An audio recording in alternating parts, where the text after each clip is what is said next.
Howdy, howdy, howdy, this is JL for another Weekly Shonen Nonsense. Today for June 25th, 2023. So, let's jump right in. New series, Ice Head Gill, Chapter 1. This is some Hunter x Hunter ass shit without really being Hunter x Hunter.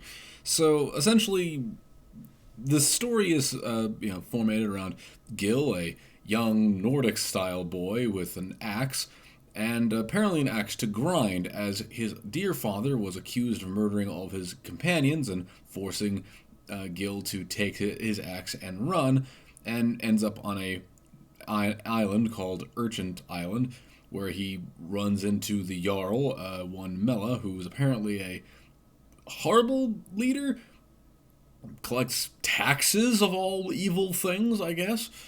We kind of see the life of the town where people just keep wandering in, and sometimes they're good, like he is, and other times they're bad, like the guy who shows up and starts making trouble, and who apparently Gil fights pretty effectively with just a simple little hand axe. But yeah, the town wants him to leave because he's too good at fighting, and they don't need any people who are good at fighting. Anyway, a lich shows up and kills one of the townsfolk. They then takes that person over and becoming the new lich. So the boy comes into town. The Jarl loses an arm, while the boy takes back his dad's axe and kills the lich guy. Sort of an anticlimax, to be honest. Like, it feels like it's a climax, but it really isn't. And then, of course, burning the remains of the lich, he decides to go off in search of his father, to figure out what had happened that would cause his father to become a pariah. This is not good. I read it, and honestly, it was a little trite. It definitely had a lot going for the first chapter. I mean, we got the kid fighting. We got his style of combat, like being kind of spin based. Like he'll jump and dart around and spin around to create the force to swing the axe because he's too small to swing the axe normally with just his bare muscles. But we got introduced to the concept that there are liches in this world, and these horrible monsters will roam the lands, and he's going to be fighting them alongside possibly finding his father, though they kind of heavily imply that his father might have become a lich and murdered all of his companions, though that's, I guess, an implication, not really necessarily a story beat. I'm just looking at the art and the general composition and going, this is lacking. Like, I try to look up this guy's pedigree, the guy who made this Ukyo fellow, or Ikkyo fellow, and yeah, he has nothing to his name. He has one shot. He did an assistant work on a failed manga that I did cover on here a while ago, or for a while, honestly, and it's sort of mixed. I'm not really feeling this. Maybe it will do well. Maybe we're gonna catch an audience because it is a young boy and it's Nordic themed. There really isn't anything else Nordic themed currently running in Shonen Jump. I mean, I'm just sort of looking at it going, it's sort of like Hunter x Hunter, in that we have clearly a young boy who's going out for his father, and we have a wider world that we don't quite know about yet, and we're going to probably discover through him, but I don't know. There isn't a hook yet. There hasn't been a real thing that drives the plot that I feel like I can follow. I mean, granted, find your dad, but that's not really enough. So here's hoping it gets better, but I don't have any strong hopes. Martial Master Asumi, Chapter 2. Alright, on to the second chapter of this new series, and yeah, it's a thing. We're sort of understanding more of Asumi's place in this kind of world, how he wants, he wants to be with his granddad because he really does care for him and wants to, lift the burden of his sister. And we see, of course, him getting coerced by Now into joining because she is Glasses Girl, his exact type, and she's sort of presenting herself to him in order for them to fight. This is just sex. Anyway, They go to the gym where he meets her dad. Unfortunately, her dad doesn't really approve of her trying to go pro, so Asumi fights him for some reason, and we sort of see him breaking the hold that his father put him under. So now we're kind of getting into the fight, and that's where the chapter really ends. And sort of promising next week as we see the rest of this fight. Pretty good. Again, I'm kind of comparing the two series from the new week because apparently they are similar. This one definitely has a more pedigree to it, and you can kind of feel it though.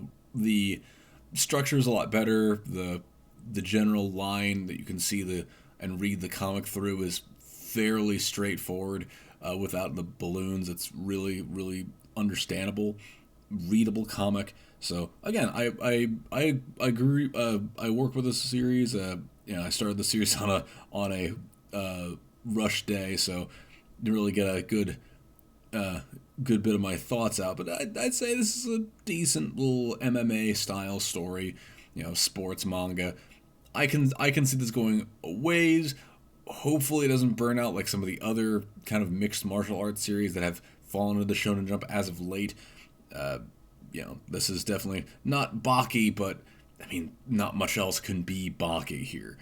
We don't have an Itagaki to make comics here in Shonen Jump, honestly, and it would be amazing if we did. But yeah, it's all right. Nui's Exorcist, Chapter 7. Oh no, my perfect plan! So yeah, apparently our boy cannot keep a secret because, of course, Nue goes immediately up to the new girl here and challenges them to come to the occult room and play games. That one panel just screams, "Welcome to my gamer pad!" So they play a game, Road of Radiance, which I'm actually kind of upset they really didn't, show and see why she's winning. Just that we just assumed they're winning. But I think it's mostly to facilitate more of the interaction between our main guy and the new girl, Shiroha, to the point where it's just she's making him sit on her to help try to coordinate their attack on this. This is just sex, isn't it? But yeah, it's okay. And then, of course, they reveal, oh no, she actually has a demon with her the entire time. And now it's going to be 2v2, our team versus the new Fujino team. It's going to be a rip-roaring fight. Yeah, no, this is a harem series just slowly developing. Now we have another male character. Good. It's always nice to have a diverse cast of both men and women in a harem series. You don't get a lot of that nowadays. Just one dude and a bunch of women. Now this one has at least some other male presences. At least, hoping there's more diversity is all. But yeah, I'm also kind of hoping for more on this gaming stuff. But I don't think the series is going to focus too much on that aspect, as more of the fight battling goes on. My hopes that the series is something different will never stop. But yeah, it's okay. And great. Nothing to write home about. My Girlfriend Gives Me Goosebumps, Chapter 7. Oh boy, that landmine, I guess, was a dud. So, of course, last week we had him dump her, or at least seems to dump her, as he reveals that he's actually not actually being truthful about his feelings. He doesn't really love her at the moment, and really just trying to use her for excitement. But apparently he decides to double down, now going, oh no, I want to start this over again from equal footing, because I don't want you to just scare me. I want you to fill me with terror. Make me your slave. That kind of stuff. And of course she goes for it and goes, I'm never leaving you now. So here's hoping this kind of gets a little more scary here, because so far, we have a yandere here. We have a yandere who is completely, being given everything she wants, at the same time also being denied what she wants. Just kind of curious about how this goes, especially with this whole talk about being number one. What it means to be the main priority of your life. And I'm sort of fascinated by that. But again, this is sort of a ho-hum, hey, we're renewing our vows kind of chapter. So good, but not really what I came here for. Hope the next chapter gives us a little bit more racy stuff. It promises to be a new arc. So there we go. Do retry chapter 8. All right, we're taking you from your gang and putting you into our gang. All right, so the fight is over, and Ikuno is being accosted by his former gang, and of course our gang comes in and says, no, you can't touch him. He's ours now. And he becomes theirs. So, winning the fight money, our good Okami decides he's going to kind of double down on learning a new technique, something that will make him a proper boxer and that will win fights. Because, being knocked down and getting up again, that's part of it, but he needs something that really clinches the fights, wins him one. So thus, we kind of jump to learning about it through watching a Kuroiwa fight. Our weird mentor character that we've gotten, who's apparently a pretty decent boxer himself. We see him taking on an opponent, who's giving him blow by blow by blow by blow. And then, of course, he just does one straight punch to the chest, and the guy goes down. So, it's going to be an interesting little explanation, like why that one straight punch is his like bread and butter, his one one winning move for a match. But overall, pretty good. The art is starting to wane a little bit. Like, you can definitely see he's straining to make the shapes make sense in some places, and it's a little unreadable. As well as I think we're slowly turning Okami into a sort of pseudo. What's the word?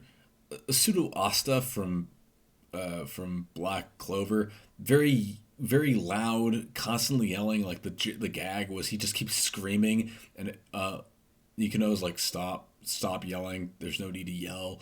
But that's what he's gonna do, is just kind of keep shouting. Not the best gag. So hey, the fight will continue probably, or at least we're gonna get a breakdown next chapter to see like how that one straight punch is something that Kuroiwa was able to do versus what Okami is going to do later, like what his big punch is going to be or move that he is going to specialize in. Having watched things like Ashinojo and experienced through osmosis things like Hajime no Ippo, not putting too much stock into something really overly supernatural, though then again we did get the Zoom punch for the last few chapters, so maybe I should shut up about that. Kill Blue, Chapter 10. God, looking at the notes makes me realize how tired I was. Anyway, so simple summary of this. Midterms are coming up, but Ogami's getting a bit too hyped up about it because he's just not stopping studying. In fact, he's not getting sleep over it, so his buddy's like, okay, you gotta go see Mama. Mama being a drag queen? Or maybe they're transgender? I can't tell. It's not really explained on. Just, hey, look, it's a somewhat muscular person in a dress. They even call them a man dress at one point, which I'm a little sketchy on, but, far be it from, me to yell, foul at having a drag queen in a thing. But regardless, while at the bar eating food, I guess, not drinking, because of course he can't. His ex comes up. They have a one-to-one conversation about like how he's he's working his mind off. He's in school. He should be just able to maybe fail a test once in his life, and of course he does. Now he doesn't succeed at getting the highest score, but that's also because he's lacking sleep, and he recognizes this. But meanwhile, we get Noren, who's followed him to this mama bar and sees, him walking out with his ex, but not really knowing the context. So now Noren is going, oh, he doesn't seem like a middle schooler.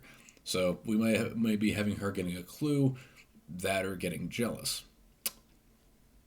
It would be a curious little turnaround where she, gets in between him and his ex and goes like, no, he's mine. And it's like, sure. But yeah,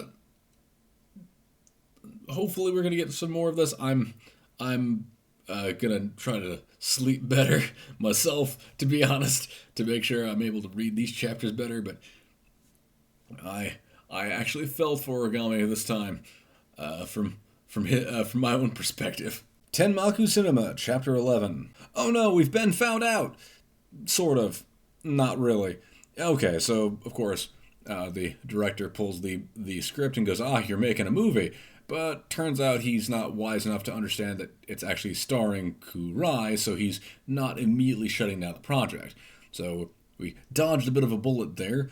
And of course, we see the reason why they may have been actually excited to have him on set, as apparently she's been our girl Kurai has been sort of, pariah being an actress, not being able to actually make friends, always being forced to be an actor because of her mother. So her bringing a friend on set is sort of them going, okay, we want to kind of, see what how she's doing and make sure she's has a friend at least. So it's cute. But of course, then we kind of jump to the latter half of the chapter where we're discussing, like, okay, end of term, we're finally done for the moment, so we can begin summer shooting. And we kind of have like a short minute of getting one of the dudes, Shimada, to actually become one of the actors to play one of the simple role or one of the more complex roles. And he, goes for it because, girl, of course. And then we have like one little final thing where he's prepping and getting ready for the shoots that are going to come up with the summer.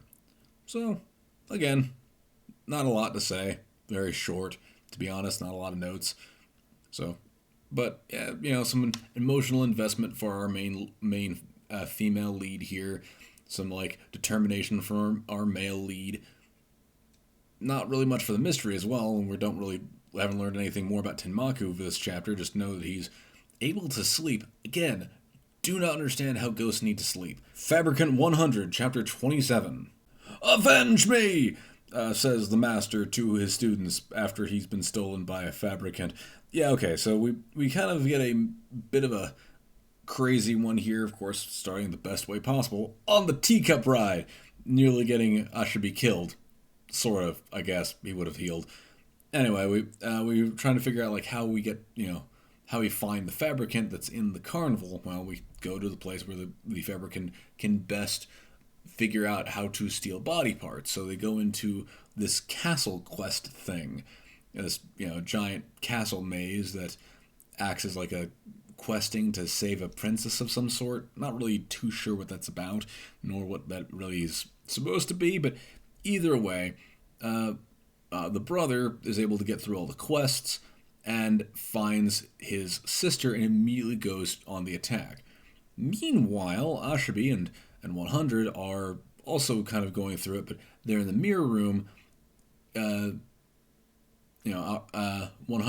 feels a presence, knocks one of the windows over, and there's Ayako as well, being tied up. So now we have the question: which one is the actual real Ayako? The one that her brother's fighting, or the one tied up where Ashibi is? We're not too sure yet.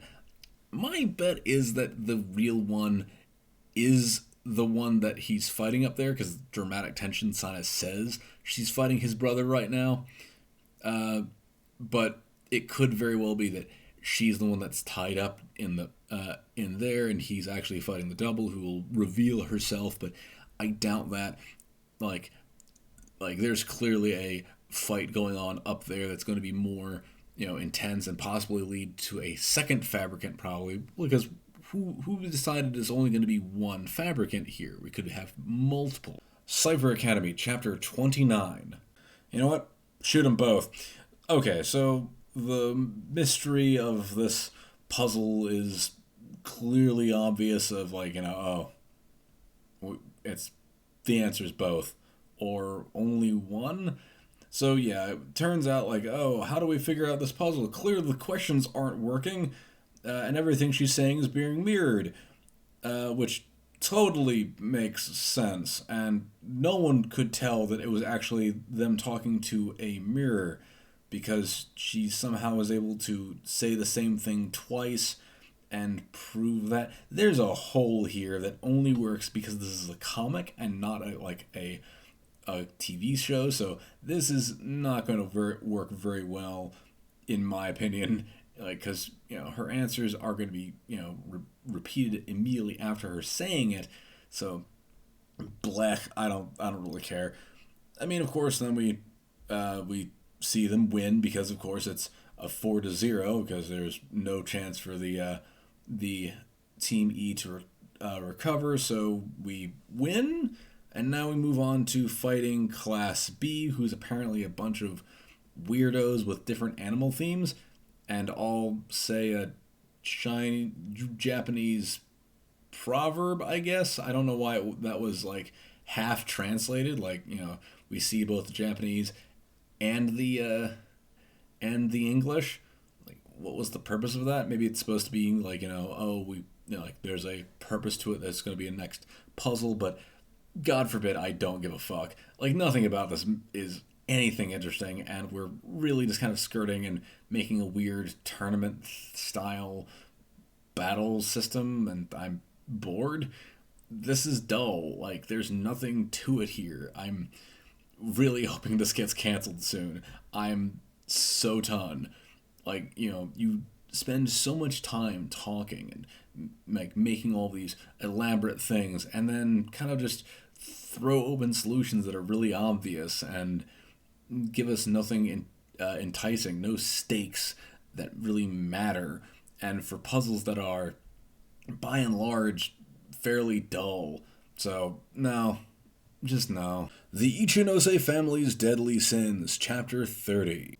Yo, this chapter scared me. I thought this was going to be the finale. So, okay, we learn about Sota and how much, how much of a great addition to the family he was. He really was a, happy member. He, took candid photos as a family. They were all sort of, not the greatest photos, but hey, they were family photos, and he pushed the thing so well, and he hung up with his granddad, and he was really enthusiastic about seeing Tsubasa's football game. He was a big member of the family, but he also had dreams of becoming a cameraman, following his passion, not just doing whatever his grandfather wanted him to do. And then that page turn, I honestly thought he was about to die, but then it's revealed, no, they just broke his camera, his super expensive camera. And then he leaves on his own, never to be seen again.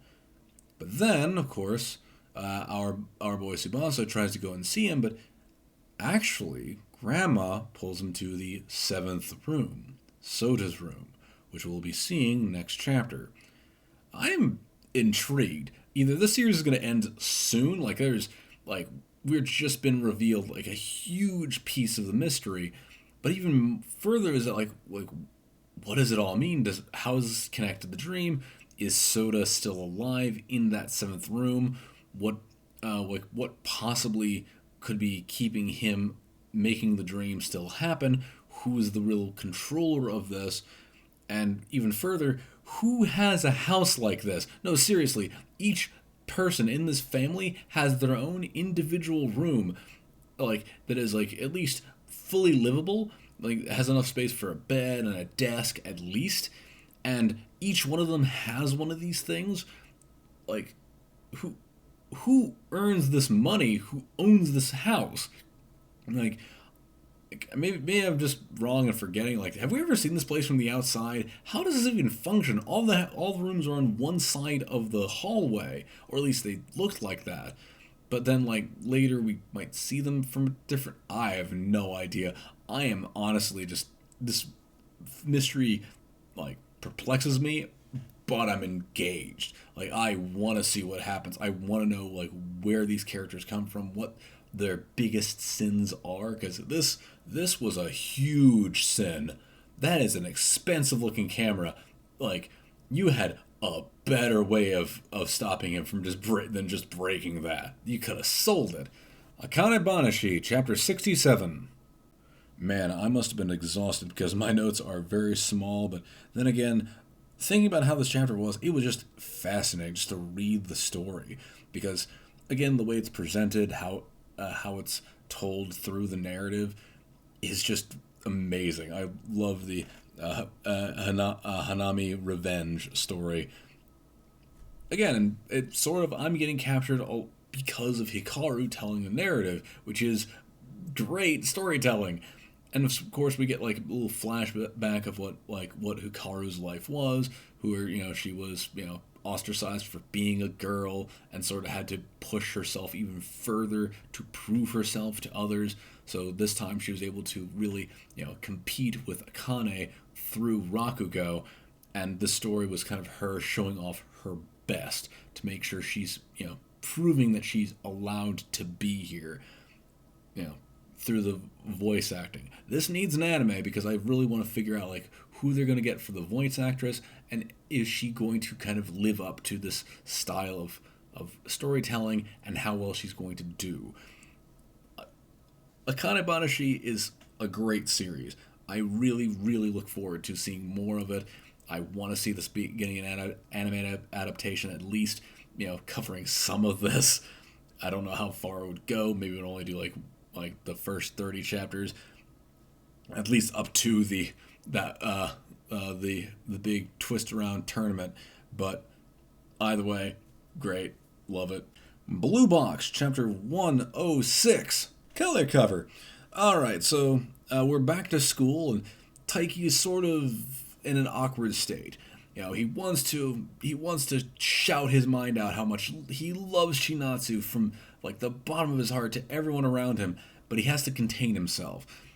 He goes to her classroom, sees her talking with the other boys, and gets jealous.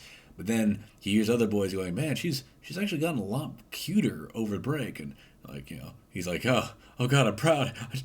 I want to be with her." But of course, he gets his chance by her inviting him to lunch, and they're going to eat lunch in a storage closet. So, just gonna pull this actually back a bit. So, I tend to when I write notes, when I read this, I tend to try to follow like a through line throughout all of them. Now, granted, none of these chapters are actually ever matching up with something else. There's no themes for the week that these come out. Sometimes there are some vague themes, but not necessarily because narratives don't necessarily bend for the sake of a magazine theme. So I tend to just kind of write notes, some things like simple words I mentioned. So just gonna say this is just sex. That was like the third time I'll be able to pull this one out, because this is just a closet thing. There are multiple adult videos that could be made out of this one scenario, but of course they keep it wholesome. They eat lunch together. They comment about how they both like eggs and egg dishes. She gets get a bit of the itis after eating, and she's like, "Can I go to take a nap?" And he's like, "Sure," but she's about to fall over when he catches her with his arm, and she just falls asleep while he's holding her in place, and that was just so fucking adorable. Oh my God. It was just so cute. There's got to be something else here, man. Something's got to give. This is too much wholesome happiness for these few chapters. We're not ending anytime soon. It doesn't feel like we've hit a climax. Of course, we've hit a huge milestone in the last few chapters. But there's clearly got to be a new narrative coming up soon. Something's got to give. Either some big event is going to happen, some new characters going to get introduced, or we get some kind of division. Something is going to divide them. So, looking forward to that. Witch Watch Chapter 114. No results on Google. She must be evil. So, of course, we jump straight into the chapter from last week where Komugi actually shows that she's a bad guy, and why she didn't throw up the warning signs because she's a warlock is that she's never used a spell once in her life. This is the very first time she's ever used any magic, and of course now that she's used magic, she is fully a warlock, apparently because her mother discovered her talent. However, the warlocks decided, let's not allow her to use magic, but train her in her dreams. So she learned how to use magic, but never actually used magic to, become a warlock. And we discover that she's sort of like has a bit of a hero complex. She believes she's going to bring about the new age of witches on the world where they dominate everything. And of course, today is now the day of calamity. Everyone's separated, everyone's apart, and now we have our full fight card. This is going to be a beautiful arc coming up here where everything is going to come to a head. We have every matchup we've established so far. Wonderful. And now, of course, we also have Nico in a box.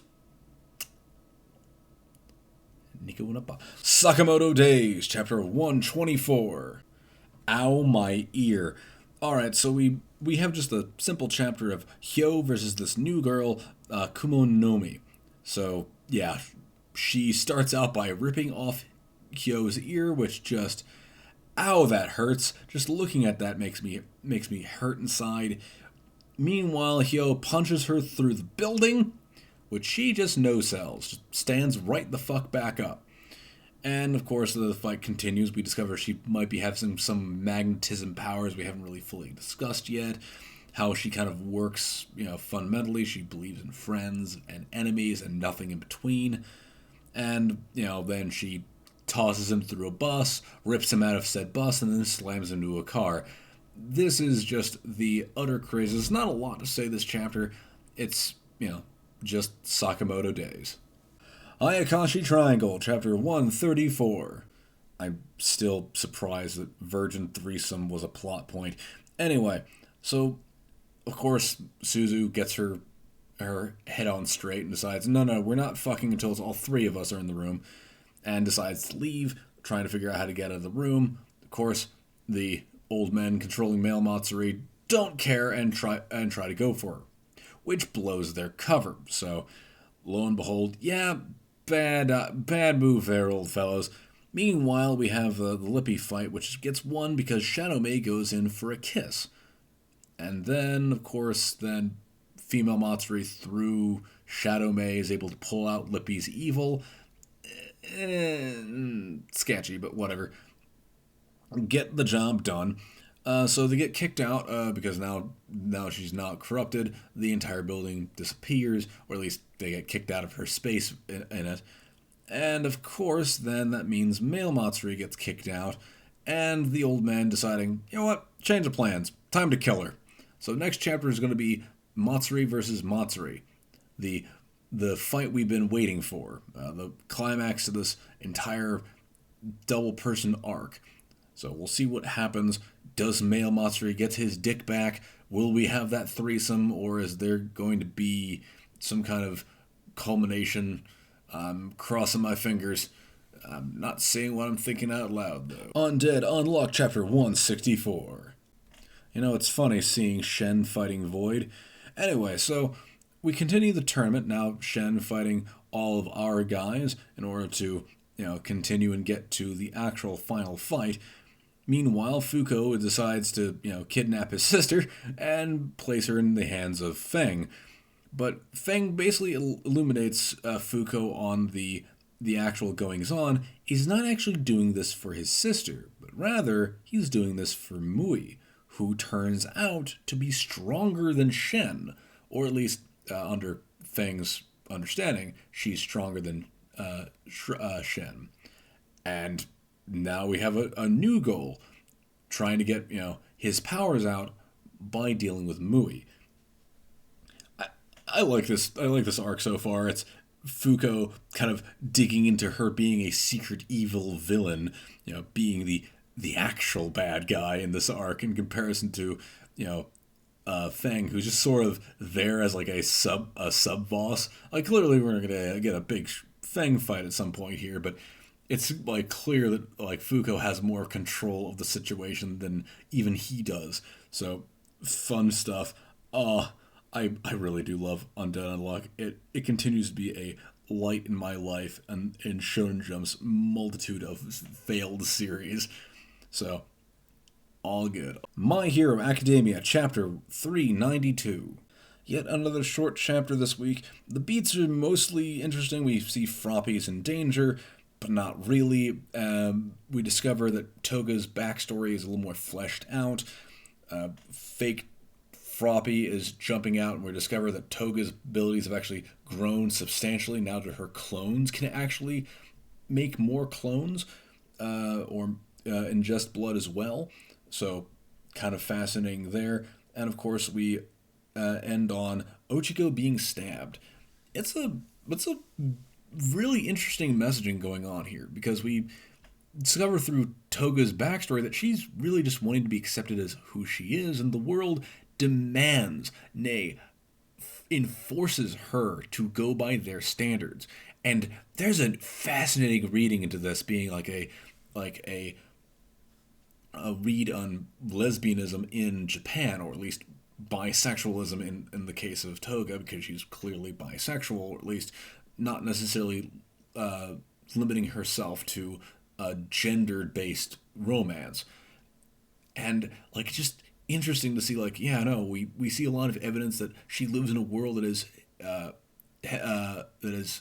like a heterosexual agendaed world where we see love is expressed through only like certain means and through just certain methods, and she cannot express herself because if she expresses herself, people get hurt. Her family considers her a mistake, calling her like evil incarnate to her face, calling her like it is just breaks my heart, like knowing that they reject her so. And clearly she's not looking for pity, she's not looking for like, you know, acceptance amongst them. She just wants to be herself.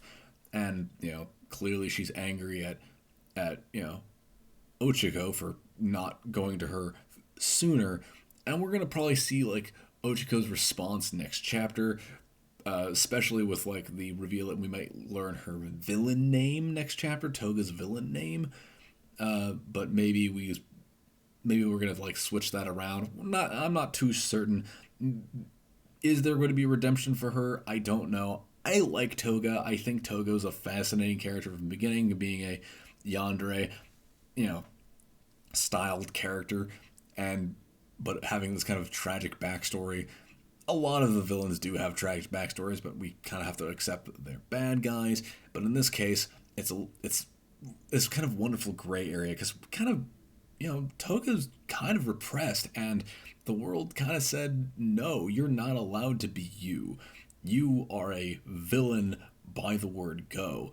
Like, it's sort of teased by like one of the earlier characters, the mind reading dude from like the beginning of the series, or that first tournament arc, where it's like, oh, well, I guess some people are born to be villains or born with villainish powers, and kind of cast into that role from early on.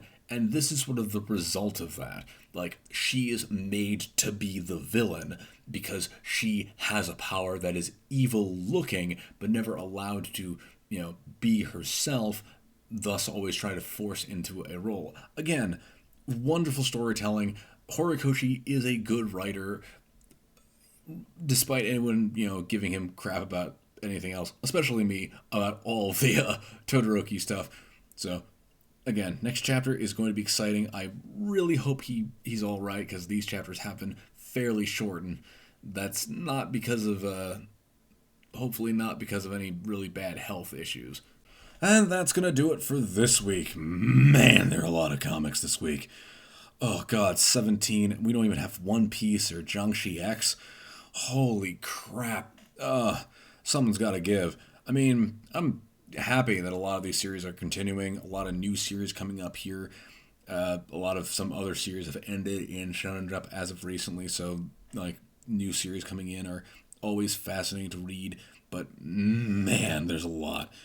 And of course, we're still running headlong into the next major arcs for a lot of these. Hoping we can get some more One Piece soon, though I don't know how soon that's going to be. I've heard Oda's eye surgery did go well, so that's good. But hopefully he doesn't go on a rampage and shoot laser eyes at everybody in the Shueisha offices. But anyway, thank you for listening. I hope you like, favorite, comment, and subscribe. I also hope that you have a wonderful rest of the month and into the next month, the July month, because it's June right now, and it'll be July next month. Bye!